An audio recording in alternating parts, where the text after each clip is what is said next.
What's up, everybody, and welcome into the H&M Trucking Podcast, episode 74. Some of you that have listened to a lot of episodes of this podcast might wonder where the excitement in my voice is. It's definitely normally something that I like to do right off the top is bring the excitement and get everybody pumped up about the episode that we were about to have. But this episode is much different. This episode is dedicated to remembering and honoring those that we lost on 9/11/2001. A tragedy in American history.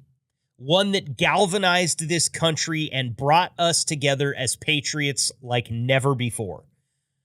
It's easy to look back on the events of 9/11 and think that they changed things for the positive. They made things better eventually in the country. But let's not forget about how we all felt on that day. Let's not forget about the innocent lives lost. Let's not forget about the first responders who ran towards the chaos and not away from it. This is a very special episode of the H&M Trucking Podcast, as we are going to welcome on some drivers from H&M that have personal experiences that they would like to share with us. Some of them actually dove in and helped in any way that they could. Others will just talk us through their experience and the fears that they had instilled in them on the day that the planes hit the towers, the Pentagon, and the field in Pennsylvania. I'm very grateful for these drivers coming on, and I want everybody that's listening to understand that those of you that decided not to come on today, I'm just as grateful for you, because I think it's the people that didn't come on because they couldn't find it within themselves to talk about these events and not get so emotional about it that they did not want to be in a public forum with those types of emotions. That is something that is very important to the story at large as well. Let's think about that. 23 years later, you've got people that still cannot bring themselves to talk about that day. That's powerful. That's moving. And we understand. Not everybody does what I do for a living, just like I don't do what you drivers do for a living, and could never. I'm fortunate enough to be gifted with the gift of gab. I've been able to talk about almost anything to almost anyone my entire life, or most of my entire life. Started out as a bit of a shy kid, to be honest with you. But that doesn't mean that there isn't importance and there isn't gravity to the people that politely declined the invitation to come on. And for those of you that were approached by Sherry and asked if you would come on and tell your story and politely declined, understand that I am, as I said, very grateful for you. You did things that day and in the aftermath of that day that many Americans could not pull themselves to do. I've read some of the stories. Sherry sent me some of the stories. She told me about the conversations that she had with you. And I just want you to know that even though you're not coming on the podcast today, we are thinking about you today, as well as all of those first responders, all of the servicemen and women, all of the people that worked at the restaurants that stayed open, that fed those first responders, all of the people that worked in any walk of life that helped the first responders. There are thousands of them, countless Americans that stepped in when tragedy struck. And we're grateful for all of you. And that's why today's episode is so special. This episode will give you 4 stories, 4 perspectives, 4 people that experienced it just like we all experienced it. And their stories are moving. And I want everybody to think as they listen to these people tell their stories today about the shift in perspective that you had, about the things in your life that changed on 9/11? Most everybody listening to this podcast is an American. Whether you're a born and bred American or whether you immigrated to the country and have become an American, you know exactly why this episode is so special. Americans are a breed all of their own. They're a melting pot of cultures from around the world. And while the events of 9/11 cannot be understated in their impact on this country, I think one thing that's very important to remember is that, yes, on that day, we were all Americans. Political differences, rooting for different sports teams, having a rival from across state that you just don't like, none of that mattered on 9/11. And for years after. On 9/11, we were all Americans. And today, it's important that we remember why being an American is such a special privilege.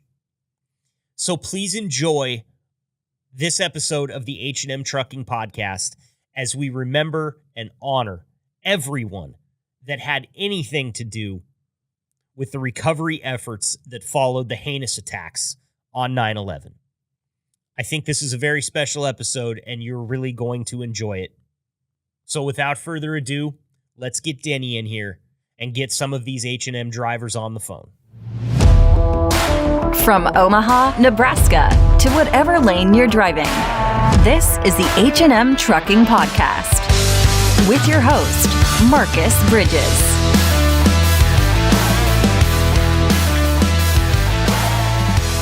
Next up here on our 9/11 special on the H&M Trucking Podcast, I'm, of course, joined by my co-host, Denny Stone, who is wearing a hat right now that he described as a Don't F with America hat. It says once a Marine, always a Marine if you're not watching on YouTube. Denny, glad to have you here as always. What's your shirt say right now? Oh, it's just got the Eagle Globe and Anchor and USMC, and I'm Marine all the way today. Yes, sir, you are. And we love having you as our resident Marine because, listen, if they talk to me, they might F with America. But if they talk to you, no way they're effing with America, Denny. So glad to have you here. Thanks for joining us today, as always. And joining us today here on this segment, you might know him as a shag driver. We know him as an asset relocation engineer. Jeremy Essary is here with us again. Jeremy, you're a budding podcast star. We appreciate having you here. Hey, it's a pleasure to be back, boys. I really appreciate it. Well, all jokes aside and all fun aside, this is a very serious episode, and Sherry Vogler told me that you wanted to come on here and kind of talk your way through what happened and what you were seeing and what was going on in your life on 9/11/2001. So we're just going to kind of give you the floor here, and you can take us through from the beginning. Sure. You know, for everybody, it was a strange time. It was dramatic. Everything crazy was happening in the world, a lot of uncertainty, and it was scary. I was very, very early in my trucking career. I think I was 22 or 23 years old. I just had my very first child, and she was less than 2 months old.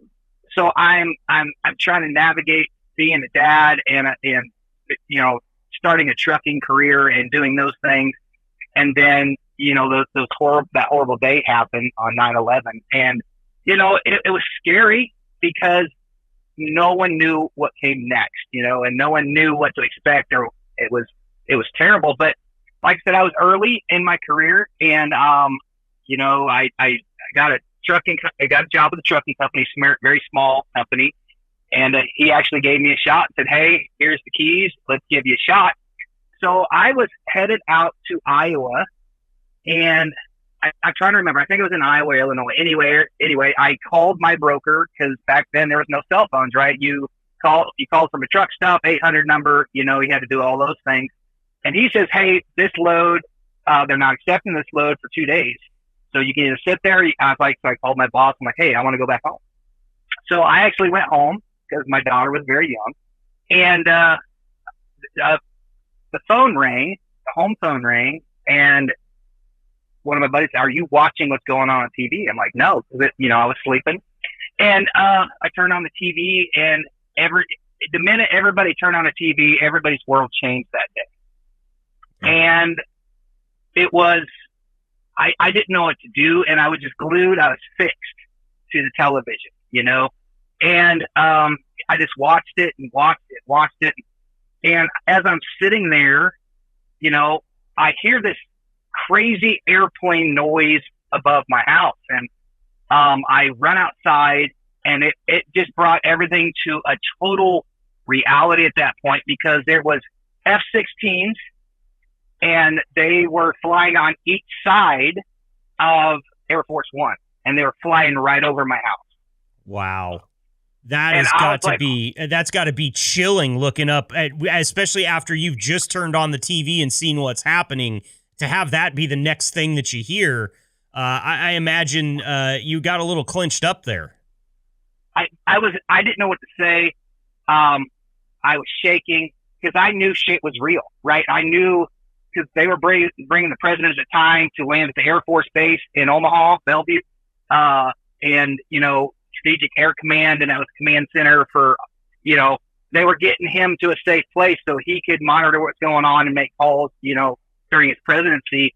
And man, it was, as I talk about it now, I still had chills, because at that moment like I said, it was just, this is nuts. This is crazy, and so I've tried real hard to am I going to leave? And should I stay home with my new daughter and make sure that she's safe, And it was very hard. I didn't know what to do. I had to make that money for the family, and I had to do all those things. And so it was a pretty good thing that that load delivered late, and I was able to spend that morning and the next day at home before I went back out. But it was very hard to get back out. And the minute you got back out on the road, it was, back then there was a lot more guys and gals on the road that did the CB radio, Mm-hmm. And it doesn't happen so much. There's some old schoolers, but everybody talked about it, and everybody was, you go into eat at the diner, and everybody's talking about it, and and then you had the plane that went down in the field, and then you had, the plane that hit the Pentagon, and you just really couldn't accept the fact in your brain that it was happening on our soil, right? Mm-hmm. This is America.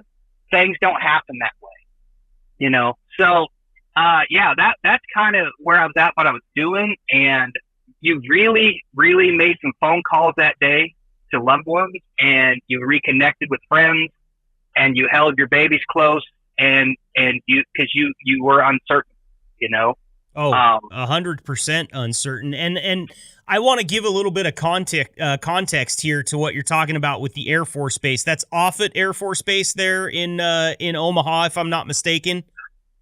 That's correct. Yep. And that, as you said, that's Central Command, and not just Central Command as in that's where it's centralized, but kind of a central area in the country. If you look at a map, that Air Force Base kind of lies right in the center of the country. I imagine when you saw Air Force One coming in with the president there, and then you also saw Flight 93 crash in a field in Pennsylvania, seemingly headed towards Camp David, which is normally where the president would be if something like this was going down. That first thought that goes through your mind is, well, the next plane's going to come trained on Offutt Air Force Base. Is there any accuracy to that? What went through your head?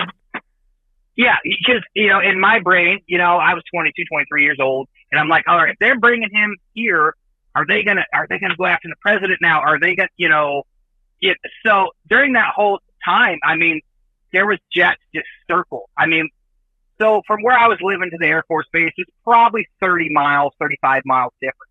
And for days, they circled. They circled all that day and, oncoming days and all those things. And you really thought, is this what it feels like to be in a country where it's a war zone, and this is normal, right? And it was scary because you're used to seeing passenger jets, and all those things, but you hear them F-16s and all those things just flying over your house, and it very scary. So we didn't know if they were going to be under attack at the Air Force Base or there was going to be attacks in other places, and people watched for weeks, religiously, just try to get any piece of information. It was scary. Well, and you say you live 30 miles from the base as the crow flies. I think when you think about as the jet flies, if a jet comes screaming out of the air, 30 miles is nothing. You could easily be in the area where that thing might land or debris might hit. I want to turn the conversation here to you, Denny, because this happened when I was in high school, 2 years before I graduated.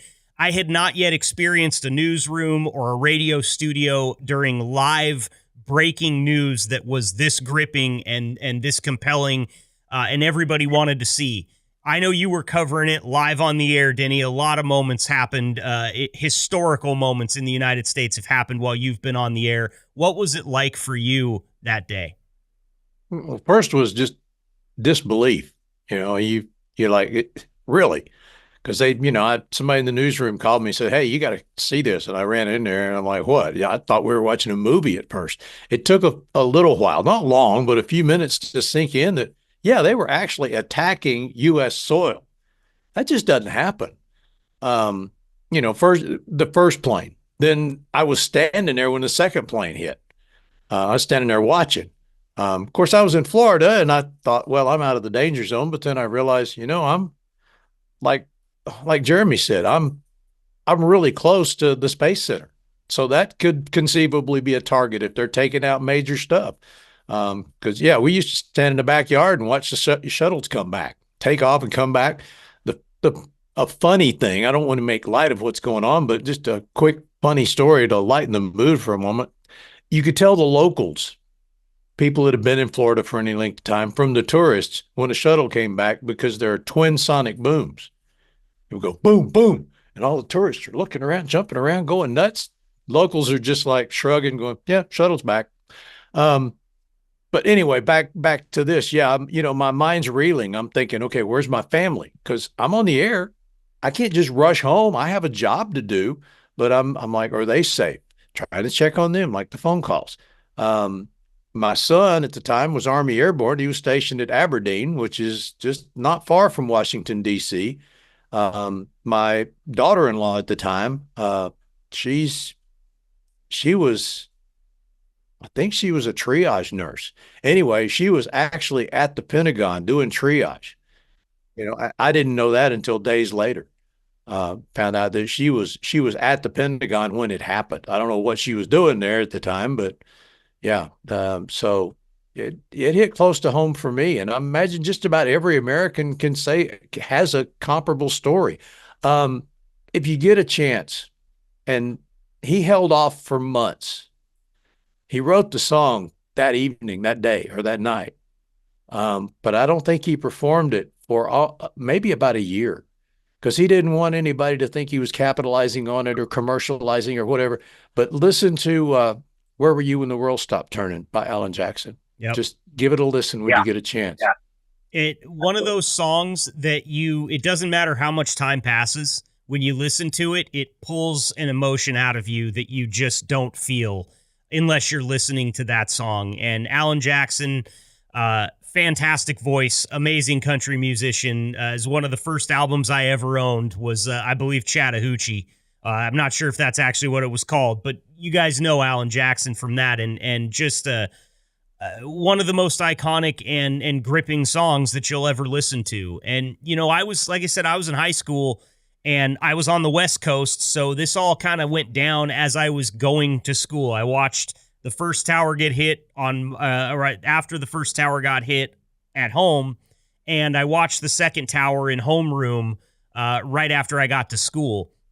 And what really stands out to me as I listen to you guys tell your stories and think about what I was doing is I remember asking my math teacher, my homeroom teacher at the time, what is going on? Who on earth would want this to happen to the United States of America? That was what I couldn't comprehend is, we might have some enemies out there, but what kind of enemies do we have that would do something like this on this scale? And he said, I don't have any reason to believe this other than I know he's one of the most well-financed terrorists out there, and his name is Osama bin Laden. I had never heard that name before right then, and I remember him saying it as I was watching the towers burn on TV and thinking, who in the hell is Osama bin Laden? I had never heard it before. I was not in with all the, I had no information whatsoever about any terrorism cells, especially ones that would attack on American soil. And that, I think, was a big part of it for people, too, is you're going, who? Who? Osama bin Laden was in the news after 9/11. You never heard his name before 9/11, even if you followed it. And maybe I'll kick that to you guys. Jeremy, had you ever heard that name before this all happened? No, not at all. Early on, I was blissfully ignorant to anything. Like, I didn't pay much attention to news headlines or, any of those things. I can remember there's been a few times in my life where things hit me. One, I was super young when the Gulf War started. Okay. I was, so you kind of paid a little more attention to things. Right. And then that settled down, and then 9/11. But like you're saying, man, I never heard of any of these people. I never really understood terrorists and what their agendas were or anything like that. It was just absolutely insane. Denny, did you know anything about, obviously you're covering some news and you were a broadcaster at the time, but had you ever heard that name? Yeah, I knew he was on the radar, but he was just one of many. And nobody ever imagined that somebody was going to, go to that length, that detail to plan. I mean, they sent these guys over to train actually in Daytona, just up the road from where I live, near Cocoa Beach. And the pilots trained. Americans trained these guys, and then they took over airlines with civilian passengers and crashed them into civilian targets. It's just, you couldn't believe it at that time. Stuff like that had never happened. I mean, there was like an ethics to war, if you will. That, yeah, you went and you fought for your country, but I don't know. It was the whole thing was just totally unbelievable. And, I hate to say the positive thing, but the one positive thing that came out of it is just like today, we're bickering, we're Democrats, Republicans, conservatives, liberals, gay, straight, white, black, whatever. But after 9/11, we were all Americans. Amen. And it's a shame that it takes something like that to bring us together. It is. It absolutely is. And I hope for America as we stand right now that we don't need another event like this to galvanize us as one, because I will always feel that the most patriotic and the most united we've ever been was on 9/12/2001.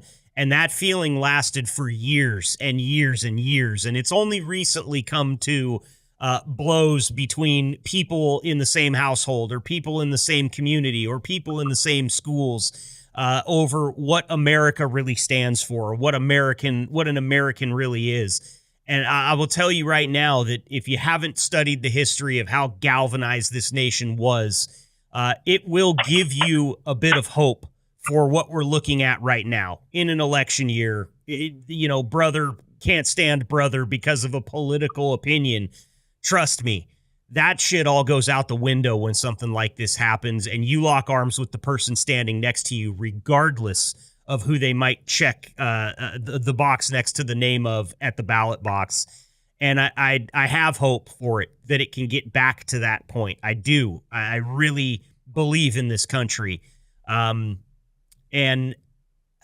maybe it's podcast episodes like this or just conversations like this that we need to have to remember what we had to go through to achieve that and why it was so important thereafter. It's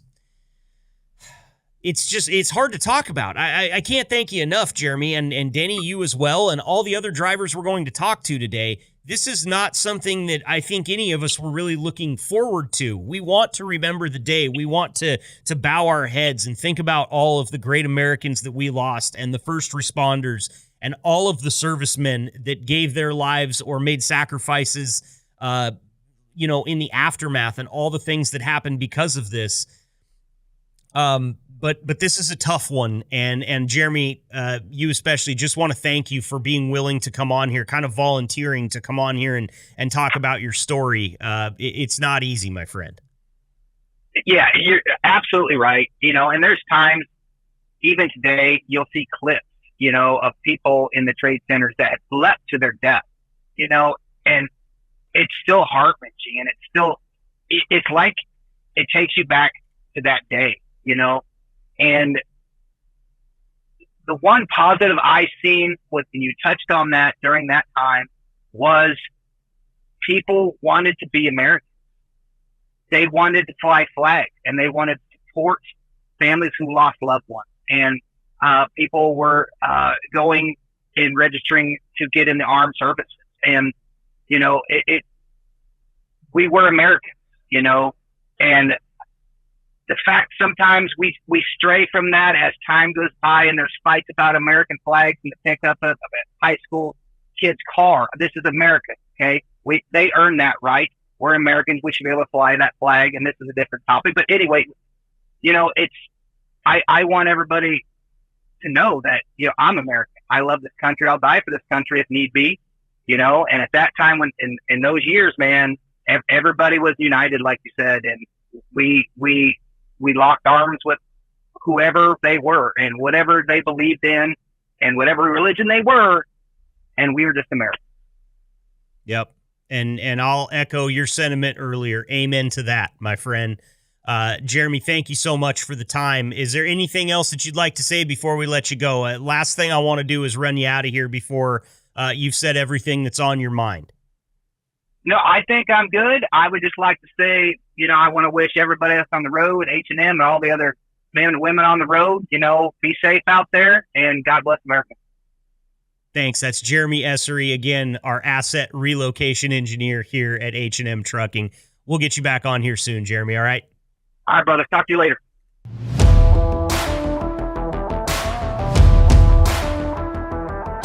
Next up here, Denny and I are joined by H&M driver Candace Clough. Candace, we really appreciate you joining us on our 9/11 special. I understand that you were pretty close to the attacks when 9/11 went down. Go ahead and tell us your story. Just start from the beginning. What was going through your mind when you realized what was happening, and how did you react? Sure. We lived about an hour and a half west of D.C. in the foothills of the Blue Ridge in Virginia. And I had started a landscape business. It was in its first year, so I was out working by myself while my husband was at home with our infant daughter and handling the business administration end of things. I had been, just working away. My memory says it was sort of a little foggy morning, cool, and I went to take a break mid-morning thinking, jump in the truck and have a cigarette and warm my hands a little bit. And when I turned on the truck and heard the radio, it was like walking into a movie halfway. I thought, what in the world is going on? I heard things like they're raising the DEFCON number and the governors are flying home from their meetings to get all of the states ready. And I thought, oh my God, being a child of the Cold War, my first thought was there's missiles in the air. This is it. We're all in trouble. I threw my tools in that truck and went flying down out of that property real fast. My inclination was to rush to the school to get my 4-year-old, bring her home so that we could all be together no matter what's happening. We had talked about the fact that we were that close to D.C., that if there were ever an attack, of course, we would be within that zone. As I was driving, I started to piece together more information, which was that these planes had hit the towers, but nothing else had happened at that moment. So I just went straight home. It turned out that the school had already closed, and my husband had rushed over and picked up our daughter anyway, so they were there. And so we were just glued to the TV for the rest of the day. You know, you're just shocked watching things unfold. Oh, yeah. The first tower fell, and it was like thinking about, oh my God, that's just thousands of people gone all at once. You know, we didn't know how many people had entered the buildings when they were attacked. I was horrified to see people jumping off the building rather than stay and try to find a way out. It just, you could feel what it must have been like to have that desperation. Yeah, absolutely. I remember it like it was yesterday, like I'm sure a lot of people do. And I imagine for a mother of such young kids, that's where your first immediate thought goes, is just get me to my kids. Let me be in the same room with my kids. And Exactly. Get home, get my kids. I of course had no idea at that moment what was going on my inspiration was to just get home. Mm-hmm. As the day unfolded, of course, then the Pentagon. And that was especially hard because we have friends that live in the suburbs, and her husband was a contractor at the Pentagon at the moment. So she was texting. I texted her to check on things, and she said, I'm stuck in traffic. I picked up my son at preschool. I'm trying to get to the Pentagon, and he's not answering his phone, so I have no idea what's going on. I guess DC was just absolute chaos, and the roads were completely filled and blocked. Yeah. So it was difficult for her to even get to an area where she thought she might be able to find her husband. He was okay. He did get out. It wasn't his section that was hit, but he was there at the moment. So eventually they were able to reach each other by phone and meet up at a nearby park. Gosh. But that was a little hairy feeling, knowing that, you know, her son was the same age as my oldest, both 4-year-olds born in the same month. That's how we knew each other, from a play group. And just knowing what that must feel like to have that desperate, I have no idea if I have a husband and father to my child anymore. Yeah, I can't imagine. That was awful feeling. I can't imagine. And you know, just how one thing you realize when you talk about this, you know, so many years in the future, 23 years in the future, you realize that nobody was that far removed from it. It touched everybody in the country, whether you knew somebody that knew somebody or you heard a story from somebody that you loved. It touched everyone. I think that everyone could see themselves in those victims, because even if you've never been to New York City or worked in a tower, you still have that base of these are men and women, parents, and what their feelings of loss are. Even the workers that work to clean up afterwards and recover bodies. I mean, I think we all lost our sense of division and class at that time, and just could have empathy for one another at that time. Sure. You know, Danny, as we've discussed already here in this episode, you were on the air at the time, and hearing Candace talk about, you know, back then cell phones weren't what they are now. You didn't have a computer in your pocket where you could look up video or pictures or anything like that. Cell phones were for texting and for calling. And well, we didn't even actually, I have to say, we live in a small county that didn't even have cell towers yet. So we didn't even have phones. There you have it. So a lot of people, Denny, turned to the radio that day because they got in their cars and they went to where their loved ones were. Did you feel that in the radio studio? Could you tell that what you were reporting on when you were covering it was as impactful and as important? What you were doing was such an important job at the time. Absolutely. I mean, format, just kind of went out the window. It's like when we did hurricane coverage, and that's something that radio has lost. There are still some radio stations out there that are locally based and care about the community, but this huge mega corporate radio has lost all of that. They don't have people, they don't even have the staff to cover major events like this and keep people informed.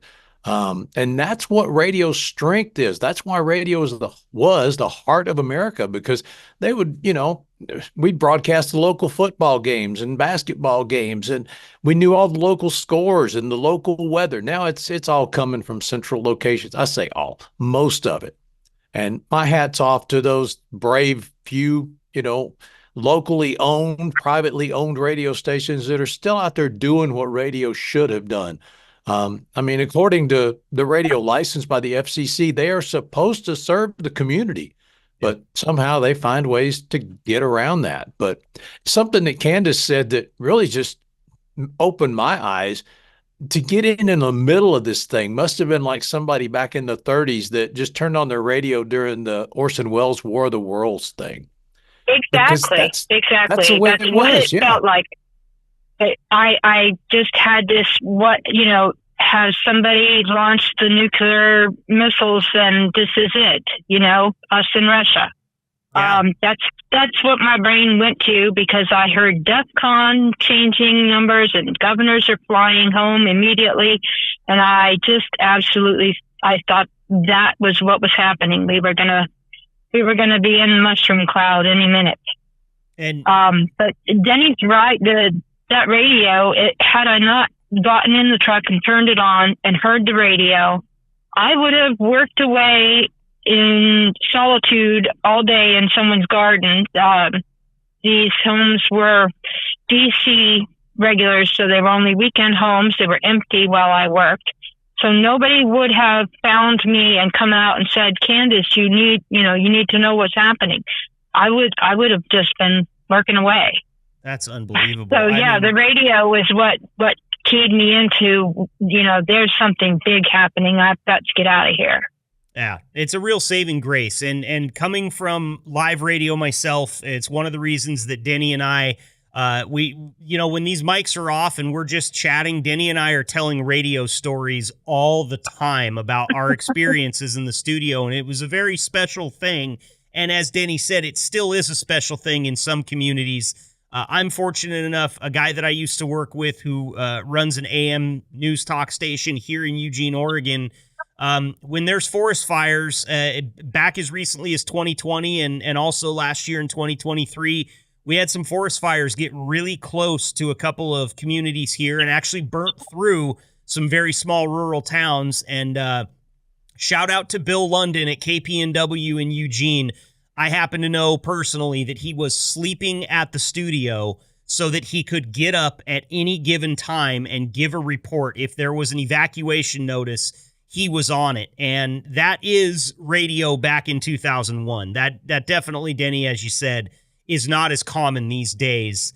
But it's what I love about talking about this so far in the future is that you do realize how important some of those jobs were. You might have been in Florida away from where the center of everything was happening, but America was the center of everything that was happening that day. It didn't matter where you were. As I said, out here in the Pacific Northwest, the first thing they start talking about out here is what are they going to do if they start crashing planes into the dams, or they start blowing up the dams in the rivers and flooding all of the communities that lie along those rivers. And it's different everywhere, but it's the same. It's the same panic. It's the same uncertainty. And it's the same feeling of, I have to get with my loved ones right now. Yes. Well, that's my story, guys. Short and sweet. Candace, we can't thank you enough. It's not easy to talk about. And I think that sharing some time every year that this comes around is one of the most important things we can do, Denny. This will be an episode that we do for as long as I'm involved with the H&M Trucking Podcast. I can tell you that if we have an episode, especially if we have one launching on September 11th, like this one will, or one that's right around it, which we will, because we do one every week, We're going to make time for this every single year because I know that there's other drivers out there that we won't get to talk to today and other H&M employees that either themselves were directly involved or they have important stories to tell that will help us with our perspective. And Candace, before we let you go here, I want to say thank you again, but I don't want to run you out of here before we give you a chance to say anything that's on your mind. If you have a message for any of the drivers or people that might be listening, the floor is yours. No, I just want to say hi to all the drivers. I see so many trucks on the road, but whether they see you waving or if your truck is off and you don't have your CB powered up, you can't shout out real quick. So just let them all know when we see them, we wave. Well, I've been keeping up with you on Facebook for a while, so it's good to be able to talk to you for the first time. So you ever get by the north side of San Antonio, when you go by New Braunfels, honk and wave, because that's where I am. Will do, Daddy. Thank you. It's one group of people that still is galvanized, that I can say just from the personal experiences I've had on this podcast is that truck drivers, that community that's around the CB radio might have fizzled a little bit, but when you talk to individual truck drivers, what you realize is every one of you guys would bend over backwards and break your back for one another. And on a day like today, when we're remembering how the country came together and responded to such an event like 9/11, I think it's important that we also mention that truck drivers as a whole are bonded together in a very special way. And it's a special group of people out there. And we're going to hear some stories later in this podcast that are going to really reinforce that. So, Candace, thank you again. Please stay safe out there on the road. And we will get back in touch with you soon, okay? All right. Thank you, guys.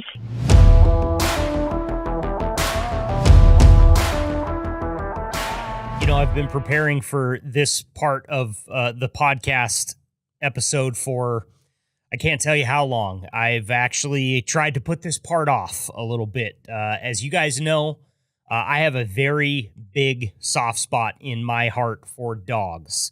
I am a proud parent of 2 corgis, Detective Elliot Stabler and Lieutenant Dan. And being a 40-year-old guy without kids, they are the apple of my eye. And I don't try to make any statements about how the dogs are my kids or anything like that.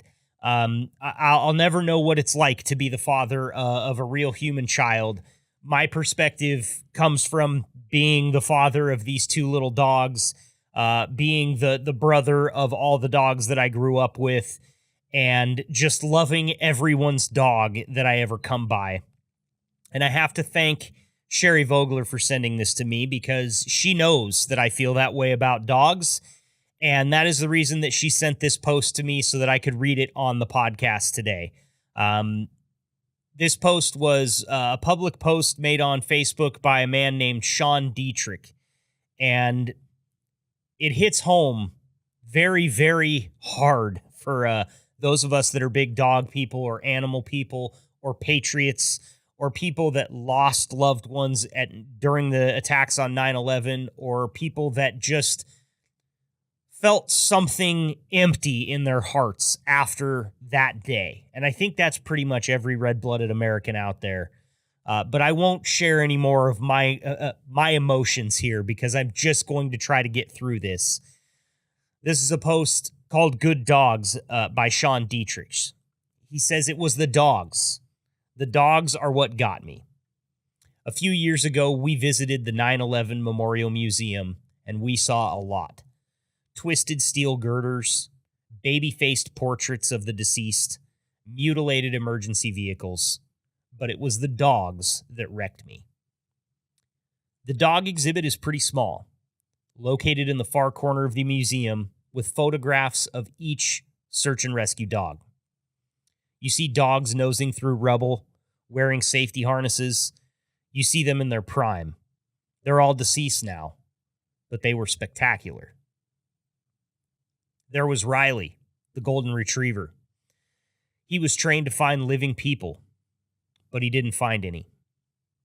Instead, he recovered the remains of firefighters. Riley kept searching for a live survivor, but found none. Riley's morale tanked. I tried my best to tell Riley he was doing a good job, said his handler. He had no way to know that when firefighters and police officers came over to hug him, for a split second, you can see them crack a smile. That Riley was succeeding at doing an altogether different job. He provided comfort. Or maybe he did know. There was Kobe and Guinness, black and yellow labs from California, surfer dogs. They found dozens of human remains.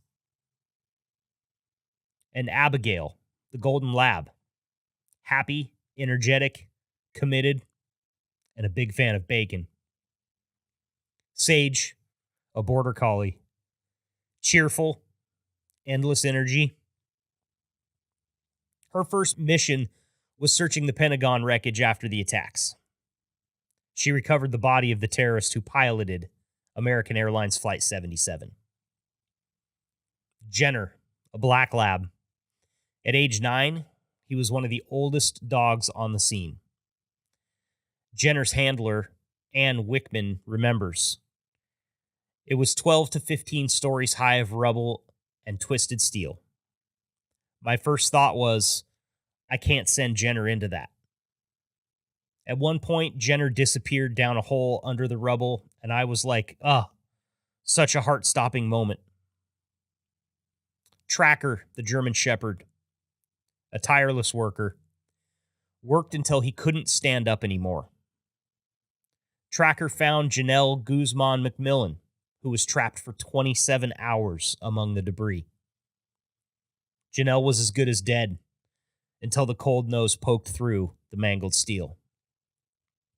Apollo, another German Shepherd, an NYPD police dog.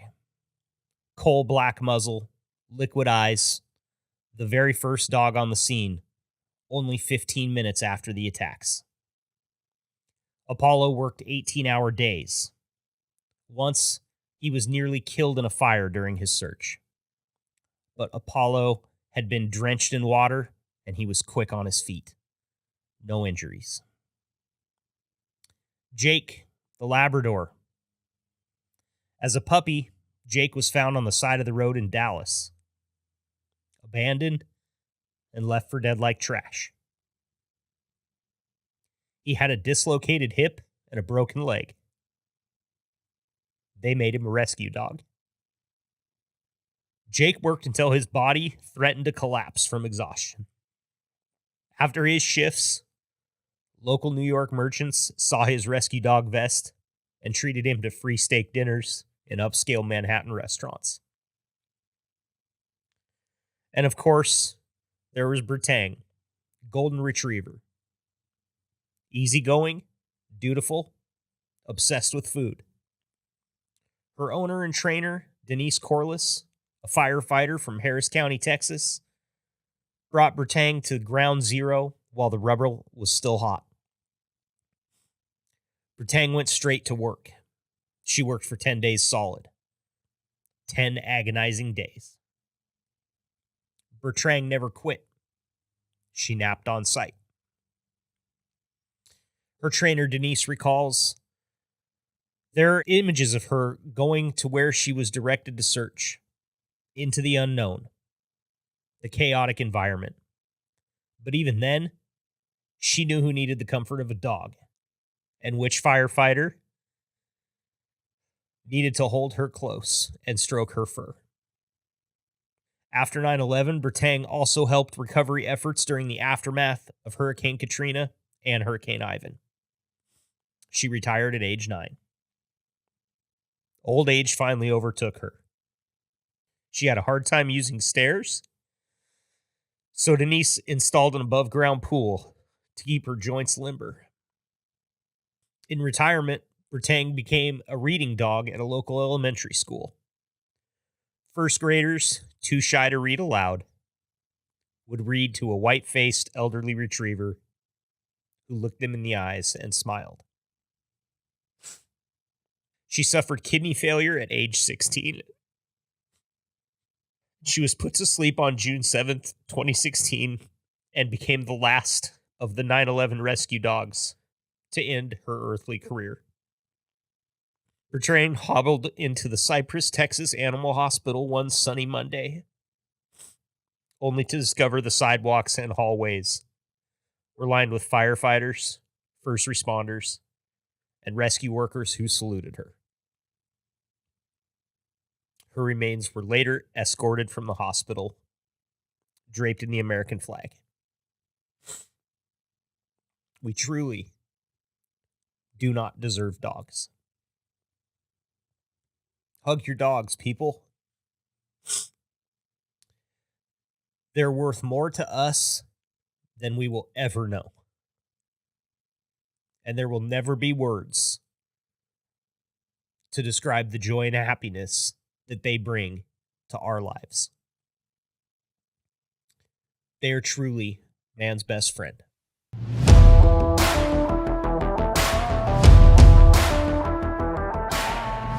Next up here on the H&M Trucking Podcast, we are joined by first-timer for the podcast, and we're very glad to have him. We got Shag driver Jamie Fish on the line. Jamie, welcome to the podcast. Thanks for the time. Thank you. I appreciate you welcoming me. Absolutely. We're glad to have you. Now, talking to Sherry again, she let me know that you had a story to tell us about your experience after 9/11 and some work that you did there. But I want to dive in before we talk about what you did after 9/11. We've been giving everybody that's come on here an opportunity to kind of take us through their day from square one on the day that everything went down. Do you remember where you were? Do you remember what was going through your head when you first saw these attacks start to unfold? Yes, definitely. I remember I'm prior military. So I actually was a trainer for a company that did drive here, pay here back then. So I had half the class out in the parking lot, and I was teaching them how to parallel park when we had some people come in, some drivers from over the road, and tell us that what was going on. So we turned on the radio, began to listen to the first plane hitting the tower. And then we went inside into the classroom, turned some TVs on, saw the second plane hit live. And that, I imagine, was pretty jarring, sitting there with a bunch of students that were looking up to you as the authority figure and the person that was supposed to probably be able to make sense of some of this, yeah? Yeah, there was like 3 instructors there, and plus all the office personnel started to circle around, of course. So it was very trauma. A lot of emotions going through on that day, like what the heck is going on here? So first it was supposed to be an accident, and then the second plane hit, and then of course the Pentagon, and I live in Pennsylvania, so Somerset, Pennsylvania is where one of the planes went down. My wife's actually from that county, Somerset. Wow, and how close was that to where you were living at the time, Jamie? It's about 120 miles. They actually, I was out there after it happened a year or so, and where they still had the big hole in the ground. Now there's quite a monument built there, but we're looking at 20 some years later. But it's really a neat place to visit if you ever get a chance to come to Pennsylvania and go out and see Shanksville where the plane went down.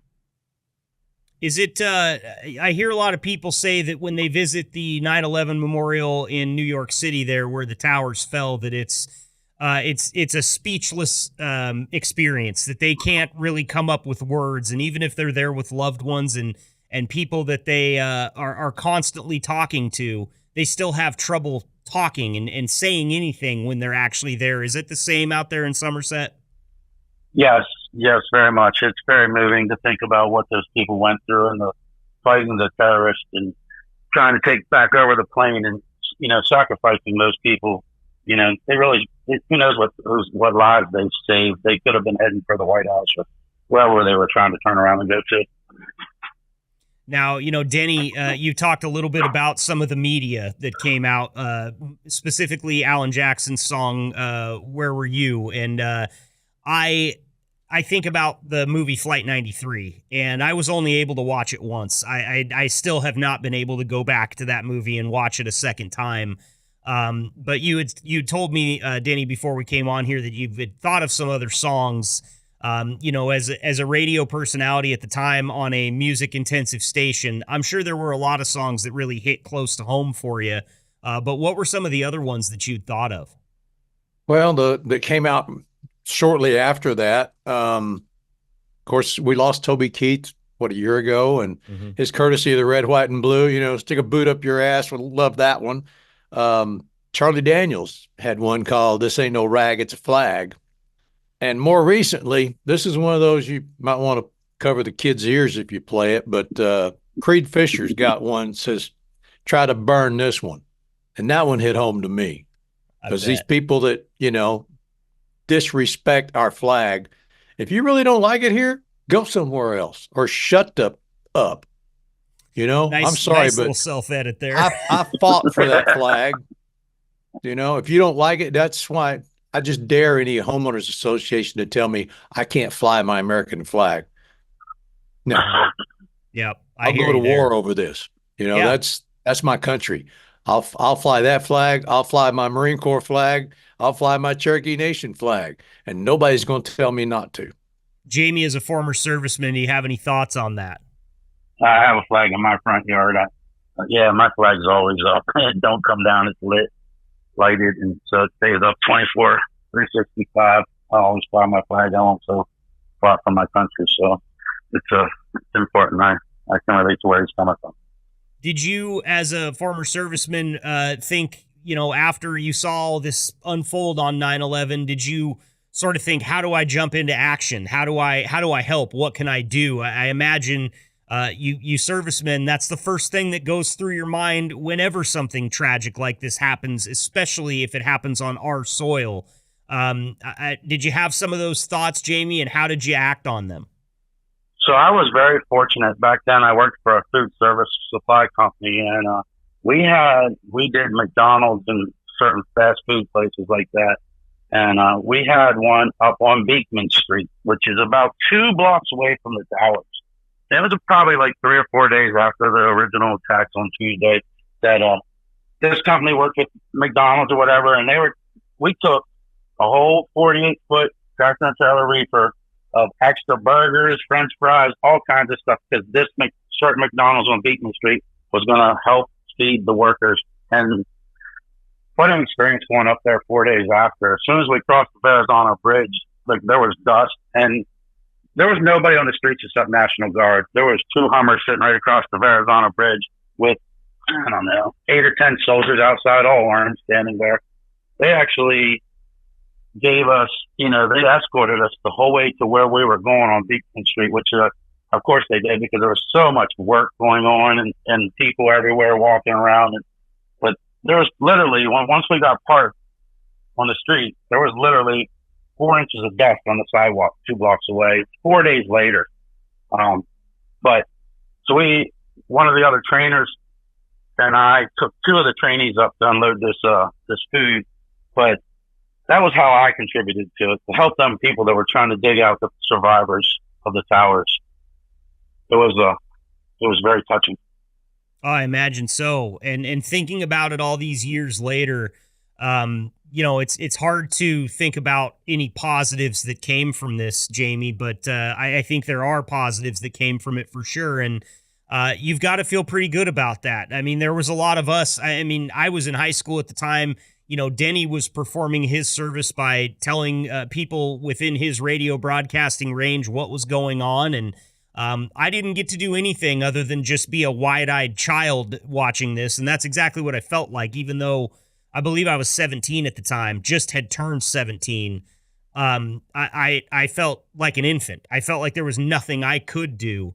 But hearing that you jumped into action and were just trying to help out in any way that you could, I imagine you're pretty proud of yourself for that all these years later.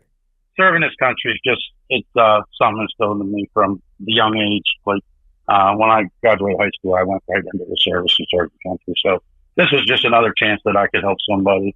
In my trucking career, I've had other chances where seen some bad accidents, of course, we all have out there on the road, and was able to jump in and help somebody, So it's just another part of what I believe service is about. Well, H&M's fortunate to have a guy like you in the ranks, because that's not everybody, Jamie. And I know Denny probably understands that as well. There's a large contingency of you people out there that have served this country that will jump right in. And there's an even larger contingency of people that have never served the country that probably don't think about helping their fellow man quite in the same way that you do. And Denny, I want to talk to you about that as a vet yourself. How did your perception of what the United States was change on 9/11? I didn't prepare you for this question at all, so if you need to take a second and collect your thoughts, I totally understand. But you watched it all go down from behind a microphone and told people what was happening minute to minute. How did that change Denny moving forward? I don't know that it changed me. I mean, I'm a Marine. And I think like a Marine to this day. And basically, the only thing that's going through my brain is, it's not like you go to war against Germany. How do you fight these people that hide in tunnels and attack like this? That's the kind of thing I'm thinking, what are we going to do? How are we going to stop this? Because, from a personal standpoint, I probably called my wife that morning and said, lock and load, baby. Because while I won't hesitate, she's actually a better shot. Takes a big man to admit that on this podcast, Denny. I will tell you that much right now. Well, I can hit what I'm aiming at, but she's like Deadeye. She loves to get these targets that when you hit them, they spurt blood looking stuff. It runs down the target. Marine, that was pretty good of you. I'm very happy to hear you acknowledge your wife was a better shot as a Marine. I was like, I'm impressed. Oh yeah. Hey, before we stop this, I mean, we've gotten off on so many different tangents and directions. I don't want to neglect, particularly the firefighters and the police officers that continued to go in those buildings even as they were collapsing. These guys are the true heroes, and the service dogs that came up to help find people. We don't want your dog in our house or our apartment building. We don't want your dog on our beach or in our park, but boy, we'll let them come and help search for people or do things like that. Dogs are invaluable. I love dogs. My wife is a vet tech. She's a surgical assistant at an animal hospital.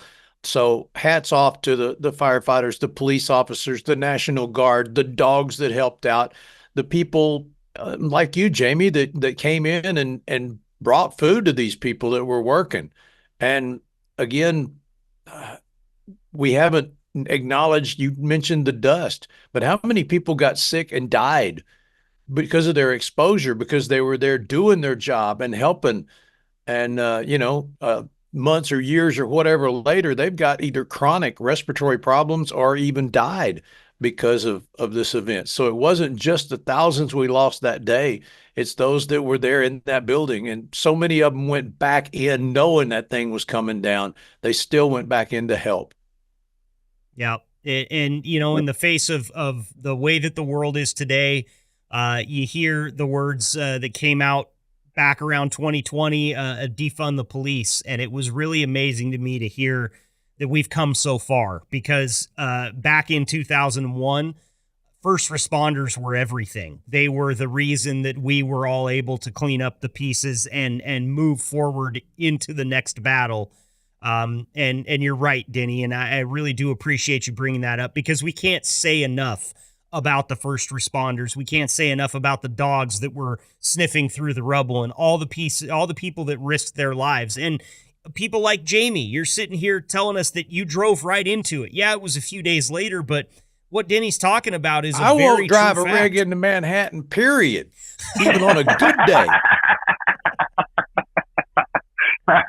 Well, thank you guys. I appreciate it. But yeah, it was just one of them things. So we talk a little bit about Denny's shift in perspective. Did that change anything about the way that you have your outlook on life, Jamie, when you saw the dust and all of the debris and just the destruction that you basically drove right into? Did it cause a perspective shift? Did it make you look at the world a little bit differently, or is there anything that you took away from that you'd like to share with us? I was a mad American at that point. I couldn't believe they attacked us on our own ground. And And, yeah, I mean, I had served in 88 to 91, right when we went Desert Storm, and that attack on our own ground was wild. It made me patriotic feeling, Absolutely. Light that flag, man. Fly the thing and make sure that there's a big bright light on it. And again, Jamie, just can't thank you enough. I know that sometimes this stuff, we've said it 100 times already in this podcast, not the easiest thing to talk about. And we're very appreciative of your time coming on here, especially for your first time on the podcast, to come on and talk about this subject.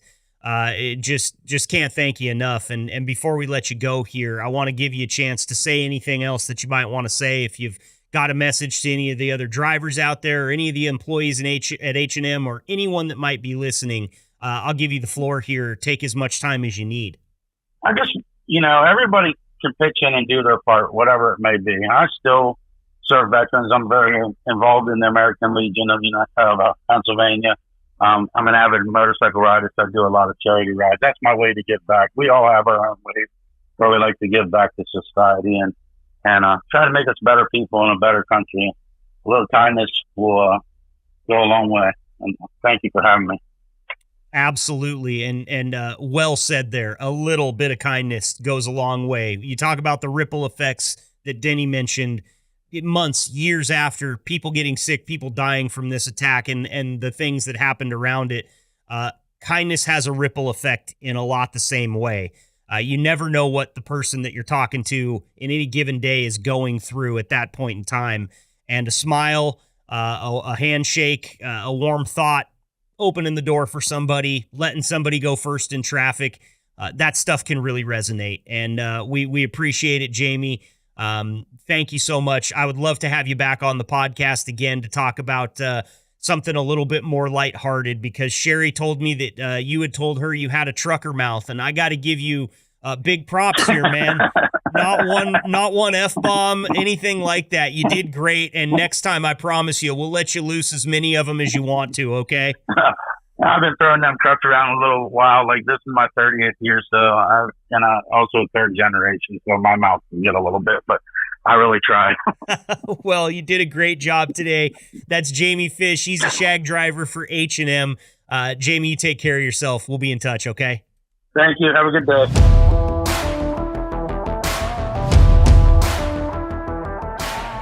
Thanks to each and every one of our drivers that came on the podcast today and shared their story with us. And also a big thanks goes out to retired H&M driver Denny Stone.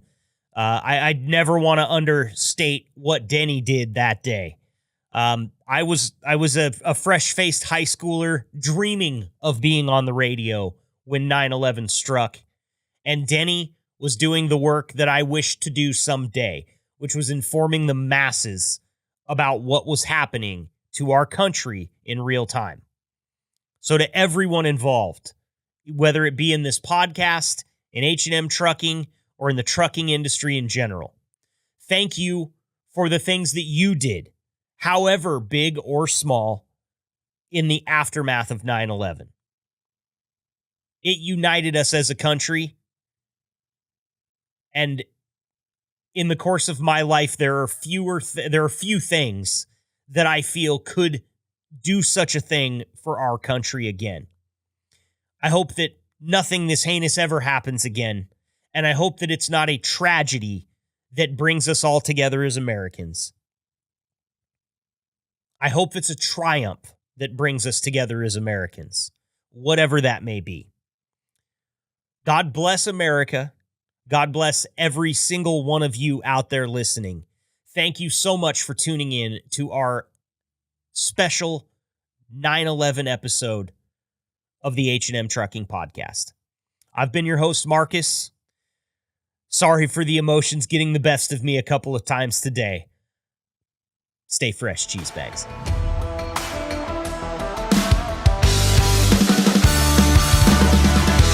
Thank you for listening to the H&M Trucking Podcast. Please leave a review, subscribe, and connect with Marcus over at the H&M Trucking social media channels. And if you're considering a job at H&M, find us at hmtrucking.com. Until next time, stay safe and ahead of the curve drivers.